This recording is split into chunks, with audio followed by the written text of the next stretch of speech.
Hi, my name is Vincent Tavernelli and I'm a graduate student at WPI. This project's for the industrial wastewater class, and I am focusing on golf ball manufacturing.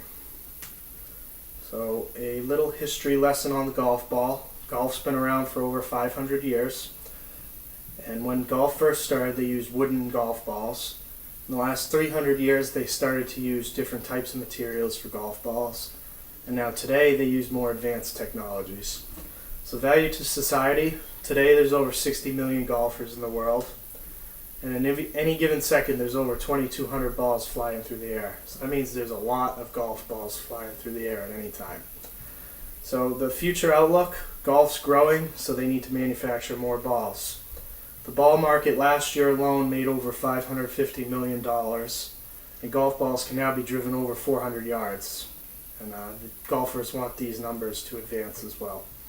So how is a golf ball made? It's made by first forming the core, and that's done through compression molding. Next, plastic is injected around the core to form the cover, and finally the ball is finished and painted and sent off to packaging. Some of the materials used in the core, they used rubber and softeners to form the rubber. In the shell they used plastic and softeners so they can melt the plastic and put it around the ball. Finally, the finish, they paint it and put polyurethane around it. So some chemicals used in the core is usually rubber and softener catalysts. In the shell, plastics and softeners. And finally, the finish, there's all sorts of chemicals inside the paints. So whatever paint you use, that's what chemicals are bleached out. So some waste in the rubber, there's all sorts of materials in rubber. And in the compression molding, it causes chemical leakage, and that's some waste. And in covering the ball, when you melt the plastic, it causes chemicals to leach out and be fumes given off. And finally, painting the ball, there's all sorts of chemicals involved in painting as well. So the area I'm focusing on is the milling machine step after the injection molding. When it's injection molded, there's rough edges, and you need to remove those rough edges, and they do that through a milling machine. So some physical characteristics of the milling machine waste are the plastic chips created by the milling machine to remove the plastic, and the metal shavings from the tool itself from tool wear, because if you're removing plastic there has to be tool wear.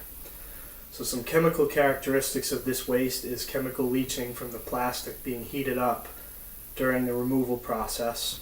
And finally, the metal shavings from the tool itself will be absorbed into the water.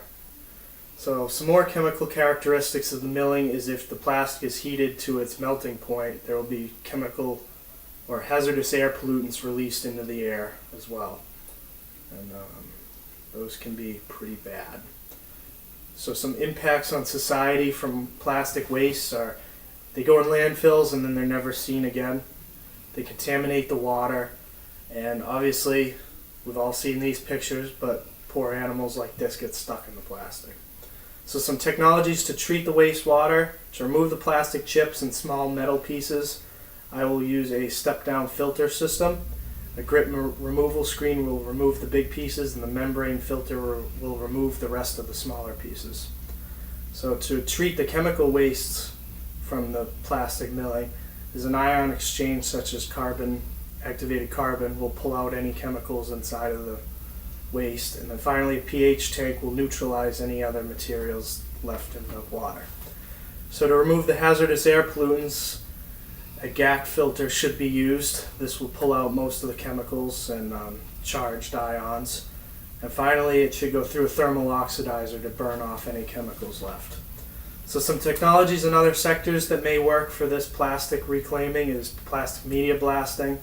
They reclaim all their plastic beads through a filter system, and they reuse the plastic beads.